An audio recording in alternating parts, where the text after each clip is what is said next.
Bye-bye room.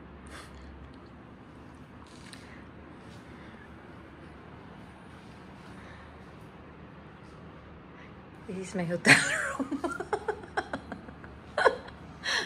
This is my hotel room. It's my bed.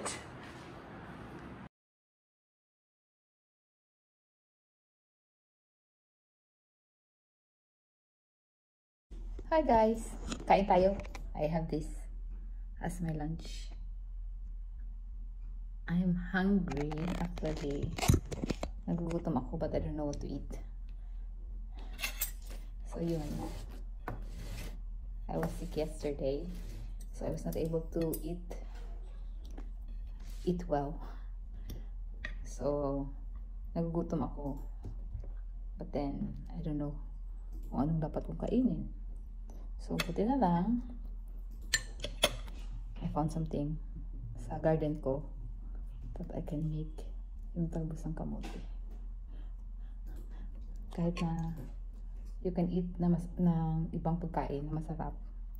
But there are times na gusto mo talaga kumain ng nakasanayan mo. So, ito. Galingan sa garden. So, you know. Fresher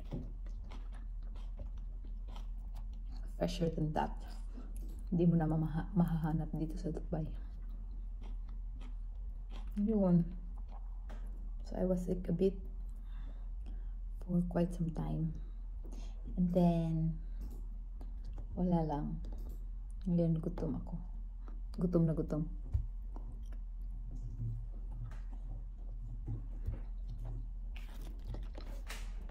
Kahapon na gano'n din. Kahit na masama yung pakiramdam ko, we went fishing. We found a spot na maraming isda. So, ito, I was able to catch 25 fish like this in, let's say, 30 minutes. Right, Sam? 30 minutes that I caught the fish with my fishing rod. So, yun. So, kasi the place where we go fishing before, sinira siya. So, it's not open to the public anymore. So, we stopped going fishing. So, yesterday, we went to look for another place. And then, we were able to find one. And then, maraming isda. So, but it was getting late already and I did not feel so well anymore. Kaya umuwi kami. Nakakuha kami ng 27. Out of 27, 25 yung nakuha ko. So sa mga next na video, if we have time during the weekend, we will go fishing again. Favorite na libangan to ng daughter ko. She likes to go fishing with us. Really? She's so excited every time we go fishing. Every time we go fishing, she always say, "Yay, we go fishing!" Yeah. So yun. I really love nakaka-addict yung fishing. So yun. So now, kasi kumakain ako, I'm eating something, pero parang hindi ka busog. You're still hungry. Parang may hinahanap yung yung appetite mo, yung katawan mo ng ibang klaseng pagkain. So, may talbos ng kamote ako. You cannot find talbos ng kamote sa market. Or, minsan-minsan lang. So, I have my own plant. So, every time I want to eat some, I just have to go there outside and then get some. Saka, dito ang mahal ng malunggay. You need to buy. I think kung minsan, like, 5 stick na malunggay would cost you So, 1 dirham is 15 peso. So, 15, sometimes it would cost 3 dirhams, 4 dirhams sa So, isang pack which has like five sticks, like ang mahal. So, but like where we live, saan kami nakatira, maraming puno ng malunggay. So, and I have a lot of friends here. So, minsan, kung gusto kong kumain, ano lang, I just have to ask my friends if I can have some. So, yung isa kong kaibigan yesterday, tingnan mo naman, may bouquet ako. May bouquet ako ng lemongrass na tanim niya at saka yung malunggay. See? So, yun. Sharing, loving sharing.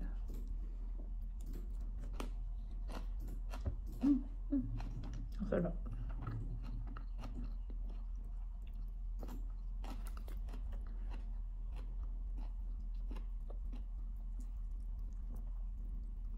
Hi, Sam. So quiet, I can only hear your crunching. Really, you can hear me crunching. There's no crunching. What is crunching? That thing. Good thing I don't have a microphone. Then it's like.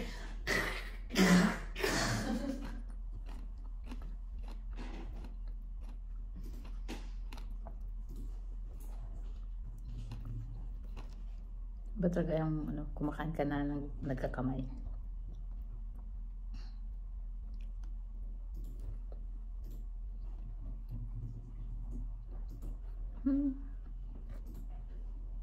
At saka, good din sa asawa ko. Pass? I don't know. Risk it for the biscuit. I'm gonna risk it for the biscuit. Good thing sa asawa ko. Doesn't mind na if I cook or fried fish sa loob ng bahay. Okay lang sa kanya. Yung sa true or false mo, wala mong yapon na nabaylohan, no? Huh? Yung I sa don't true know or if it's true or false. ang pangitaon mo. Hagdason sa imo da nga, sa imo da nga, which of the following metals, 5 out of 10 ka lang ba di-dive? So my answers are right. Because it's only half so far. So that means it's right. Tama na. So yun. Yung anak ko marunong or nakaintindi siya ng ibang ko. So, sometimes, kung mag-aaway kaming dalawa, at ayaw niyang makinig yung hindi malaman ng tatay niya na she is fighting back to me. She talks in Ilonggo. Yan yung style niya. Pero alam na ng papa niya na she is fighting with me. Pag nag-Ilonggo siya na nandun siya.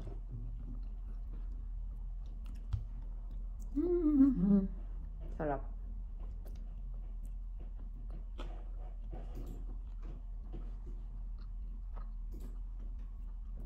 Gumagana talaga yung kamay.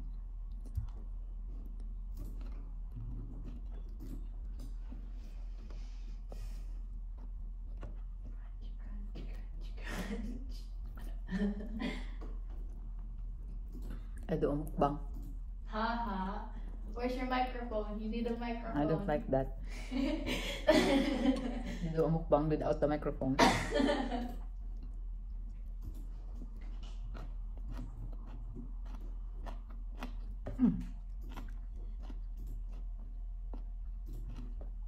And I don't like to eat with my mouth open.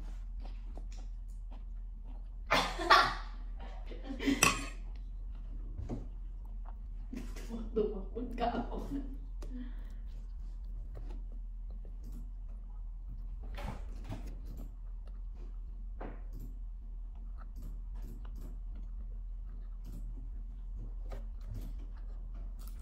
With bagoong na maanghang.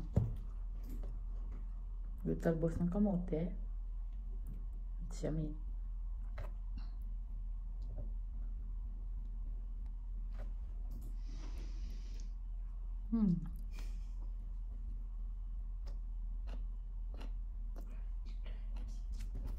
When you watch the video, maybe you can hear your crunching.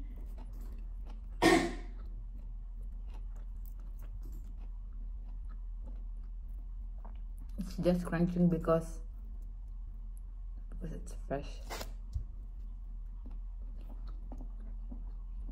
So yun pala, yung asawa ko he never bothers na magluto ako ng isda. Sa bahay. Sa loob ng bahay. Doesn't mind the smell.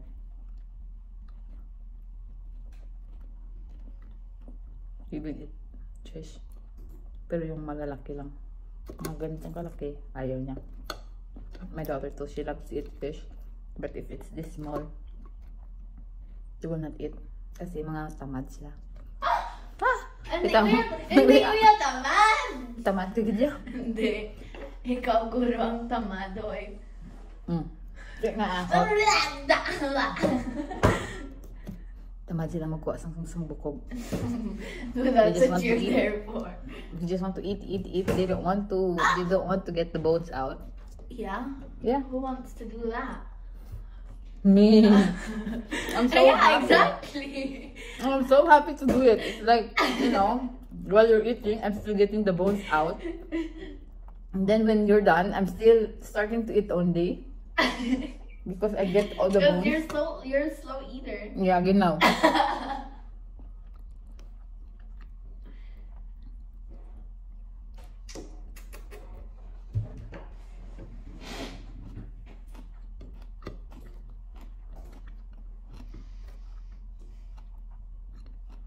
So yun. Maubos ko kaya to? No. Of course.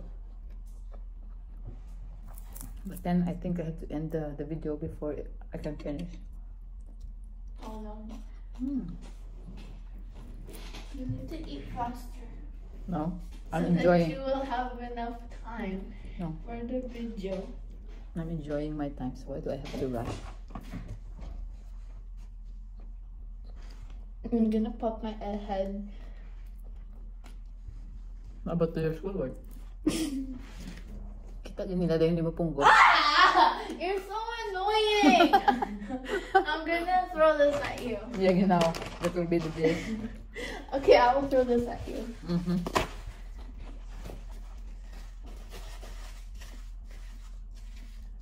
So then people will see how you abuse me. Abuse what? You're not? 1, 2, 3. It's only a paper towel. Kita nyo? He's abusing me. You're abusing yourself. You were the one that threw that. You're just framing me. So, I have to go now. Hindi pa tapos. But I guess it's time. I have to enjoy the rest of my food. So till the next time. And have a nice day and take care. Bye.